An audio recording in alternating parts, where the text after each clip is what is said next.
Good evening, vinyl community. Steve here again. Sorry, clear the frog from my throat.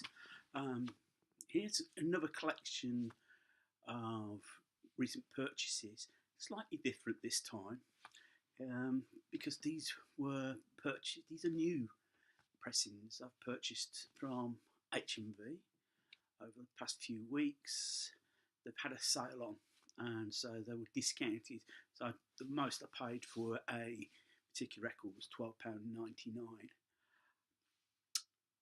Before further ado, before I go on and show these, I want us a big shout out to my new subscribers. Now have 13. Lucky for some, as they say. Particularly, I'd like to say thank you to Jared from Backward Metal, for subscribing, John Bellamy and James Griffiths. Cheers. It is appreciated. In fact, you've let me know that you've subscribed. I've subscribed back to your channels and enjoying your videos. So, big thank you, big shout out to you guys. Much love. So, back to my purchases. And this brings me on to a point about the cost of new vinyl. I think the record companies are, as for want of a better word, trying to fleece the market. And I think they charge way too much. I think they charge £5 too much, to be honest with you. But it's always been the same. Record companies, anything new, they try and fleece the public, the consumer. And then they wonder why people go and download or go and stream or whatever. So it's frustrating. What I'm finding frustrating, these box sets that are coming out, because it appears it's just the box set and not the individual albums, and that I think that could put a lot of people off. Yes, we like to make our discoveries of second-hand vinyl, all that rare, come across something that's might be rare, might be something that we take a fancy to. It's not available anymore. But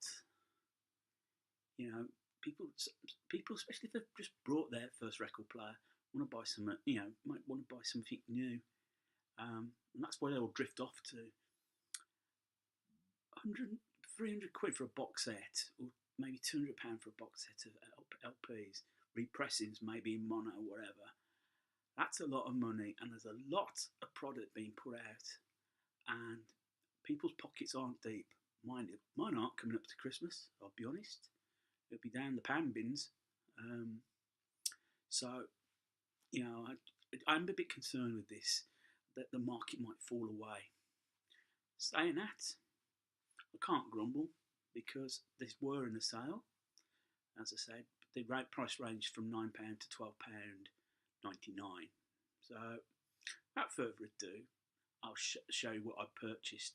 Now, there is a concentration on a couple of artists, primarily the first one being David Bowie. I've managed to pick up Hunky Dory. This was a reissue, I believe, came out this year. To many people, Hunky Dory is Bowie's best album. And I like it. It is a great album. You cannot deny that the period in the early 70s is when he started to bloom. I think all his ideas were starting to come to fruition. I think it helped. He had the band, particularly Mick Ronson, the rest of the who would become the Spiders and Mars, to help him. Rick Wakeman plays on piano, keyboards. He plays the piano on Life on Mars, and yeah, I think it's just a great album. Came out in 1971. Also in 1971, apart from one track, David Bowie recorded this, Ziggy Stardust, the Rise and Fall of Ziggy Stardust and the Spiders from Mars, which to many is his breakthrough album. You got 5 Years, Starman was the big hit single. I'm old enough, you never could tell from looking at me, to remember seeing that iconic Top of the Pops appearance where David Bowie put his arm around Mick Ronson doing Starman, and you think of all the people who watched that program. I can think of Boy George, Morrissey, Joe Elliott, Def Leppard, Mark Almond, different artists who went off to forge careers in music, inspired by that show. It had an impact, and I was only 7 at the time, and I think we all, our naivety, innocence as 7-year-olds, we all put our arms around our friend, not really knowing what the implication of it meant. Times have changed for the better, but yeah, I just think my favourite track on this album is Suffragette City. I just think it's a great song. I think this was what Bowie had offered Mott the Hoople. They turned it down and preferred All the Young Dudes instead, which I think was a sensible choice. My third Bowie album, and this is particularly my favourite album, is Aladdin Sane. It contains my favourite track of all from Bowie, which is Driving Saturday. When he sadly passed away this year,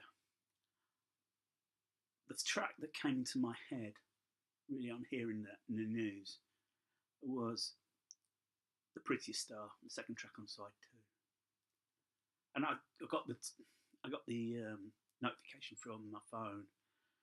It's at 7. It must have been at 7 o'clock in the morning, and I just got off the train. I was just about to get off the train, to be honest.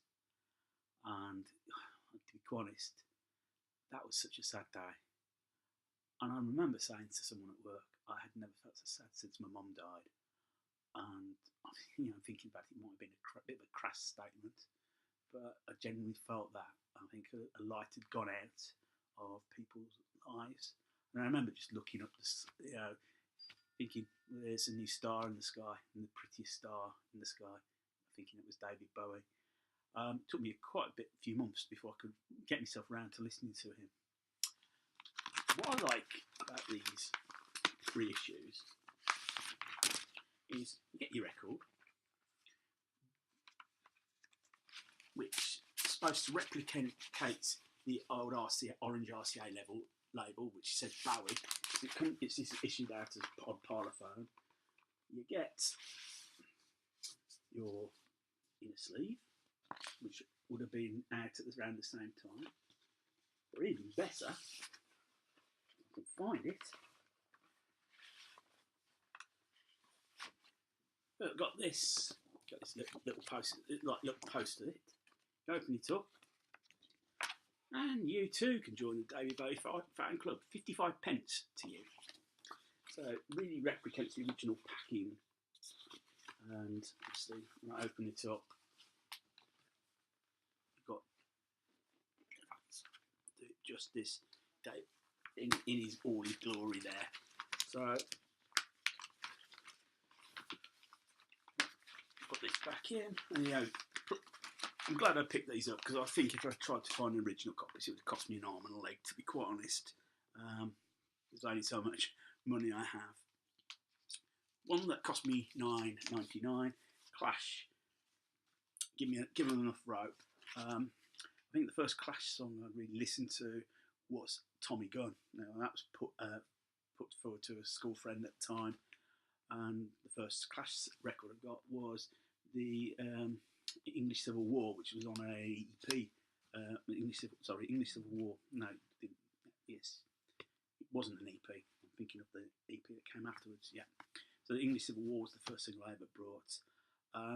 This is probably the first time I actually owned this album. I never even bought it out on CD, so I'm glad I got it. I think produced by Sandy Pearlman, who sadly passed away. I think I enjoy. I mean, great album. Probably it's not as good as London Calling. I think there's not much that would ever top that. But I enjoyed the album. I think it was a progression from the sound of the first album. Machine Head by Deep Purple. I think everyone knows the story. Smoke on the Water. Poor Frank Zappa. Not only did his equipment get burnt down, then he come back to London, played the Albert Hall, and he got thrown off the stage by a jealous boyfriend. And everyone wondered why he hated the UK so much. But back to Deep Purple. got Smoke on the Water, Highway Star, Space Trucking, Lazy. It's probably if you had 2 albums of Deep Purple in rock and Machine Head, are probably the ones you should have. They're just great. I mean, this showed the band at their peak there.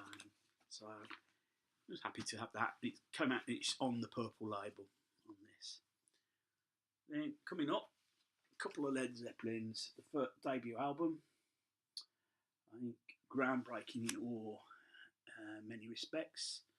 I think you got it was the embryonic sound, very much a bluesy sound, and I think you had the foundations were there to what they become. I think if they'd have not moved on from that sound, from the sound of this album, I think they could have been labelled as just another like heavy rock band.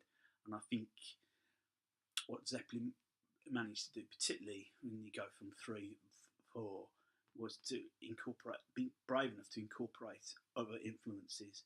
It wasn't just about the blues-based rock. There was a lot more to them than that. But it introduced us to Robert Plant's vocals and John Bonham's drumming. And I think if you would play anything from that period, I think that's the things that stand out is Bonham's drumming.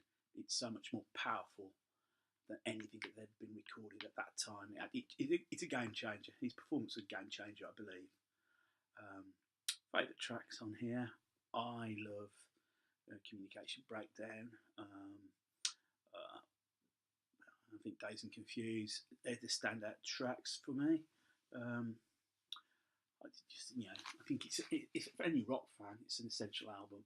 Yeah, printed on Atlantic, but you've got the hologram of Swan Song there. So how do you follow Led Zeppelin? You have Led Zeppelin 2, which took the sound of a lot further, a lot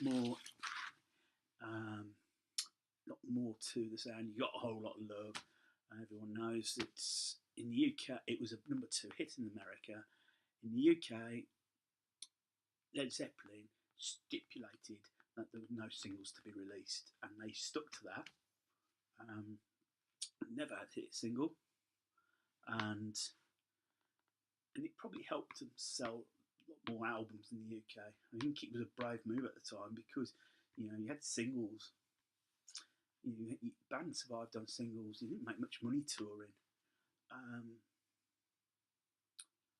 and I think all power to them to doing that, sticking to their guns. I think it helped the mystique. Favourite track on here is Thank You. I just love this song. I think that on the BBC Sessions album, it's a corking live version of it. I think the first album really it spread their wings. Moby Dick, Ramble On, Heartbreaker. That's just a great riff there. I don't need I say any more about this album. Final album is Rolling Stones and Sticky Fingers.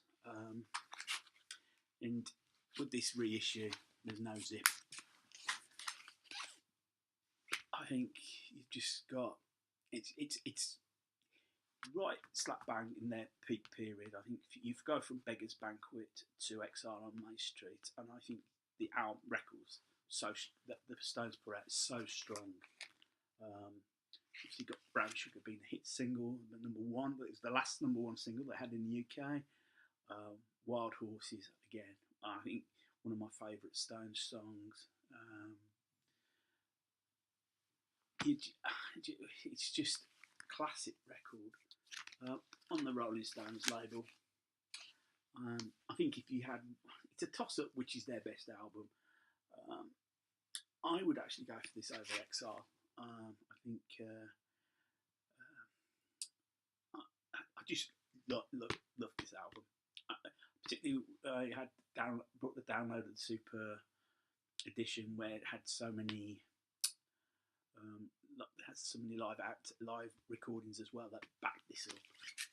So that ends this video. Glad to share those with you. I don't tend to buy new records often, so I'm pleased to show them. So until the next video, Take care. Enjoy the week. Super the weekend.